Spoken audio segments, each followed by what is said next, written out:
So the last topic of this unit is phase space.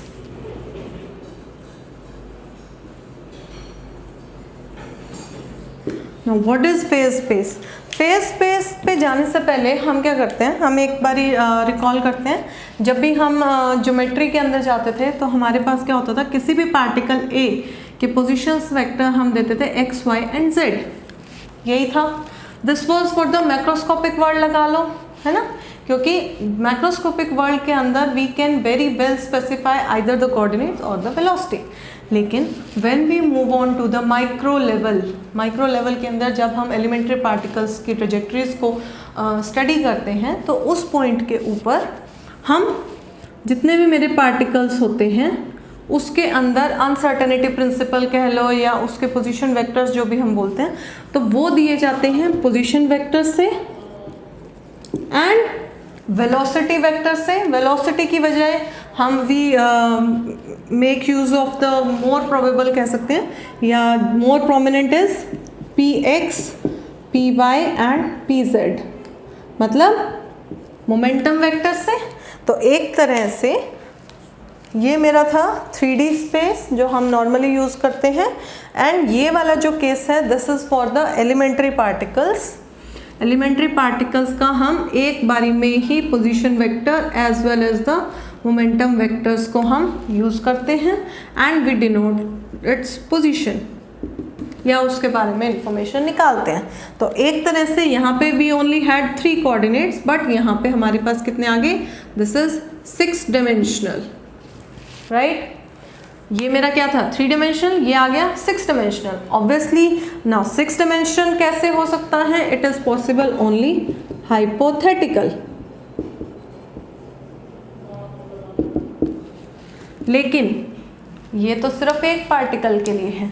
When we talk about n particles, तो n particle के system को denote करने के लिए system of n particles के लिए we need q1 q2 up to qn, n position coordinates, p1 p2 up to pn,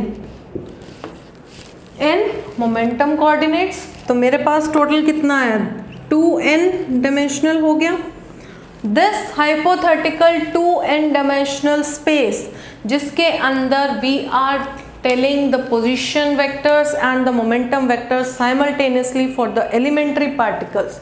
in particles के लिए जब हम किसी स्पेस के अंदर जाके विच इज़ ओनली हाइपोथेटिकल, उसके अंदर जाके हम दोनों के मोमेंटम एंड पोजीशन जब एक साथ बता सकते हैं साइमल्टेनियसली, तो उस स्पेस को हम क्या बोलते हैं, this space of 2n dimensions is known as my phase space. क्योंकि अब ये नॉर्मल स्पेस नहीं रहेगा, ये एक फेज स्पेस रहेगा जिसके अंदर जितने ज़्यादा पार्टिकल्स होंगे उतने ही उसकी डायमेंशंस बढ़ जाएंगी, एंड इसीलिए इसको एक और नाम दिया गया है which is conceptual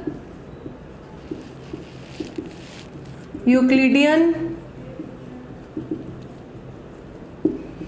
space.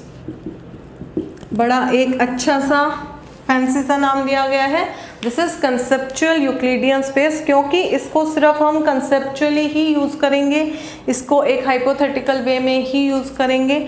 Obviously जब हम इसे यूज़ करेंगे that will be more clear to you, understanding के लिए भी एंड प्रैक्टिसिंग के लिए भी.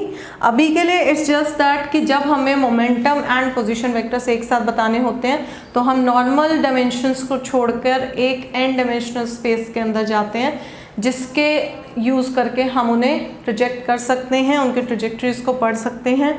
ऑल्सो जब हम कंस्ट्रेंट्स लगाएंगे, yes we also impose constraints इनके ऊपर कि आप p वाले p आरत के ऊपर नहीं जा सकते हो, आप q s के आगे नहीं जा सकते हो.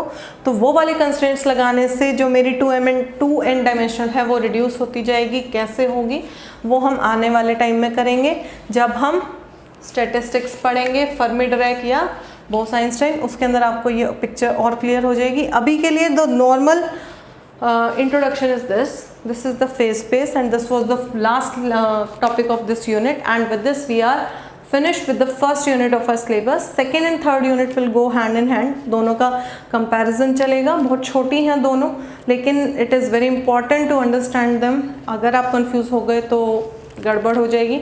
तो अभी तक का जो यूनिट है इसको अच्छे से पढ़िए, इसको रिवाइज करिए, जितना हो सकता है सॉल्व एग्जांपल्स इसके ऊपर करिए, जितने डाउट्स ला सकते हो वो लेके आइए, विल डिस्कस ऑब्वियसली। तो this was the first unit of statistical mechanics, we are done with it. Hopefully in the next 6 to 8 lectures we'll finish the second and third unit also, and with that we'll be only left with the last unit and we'll cover the whole syllabus.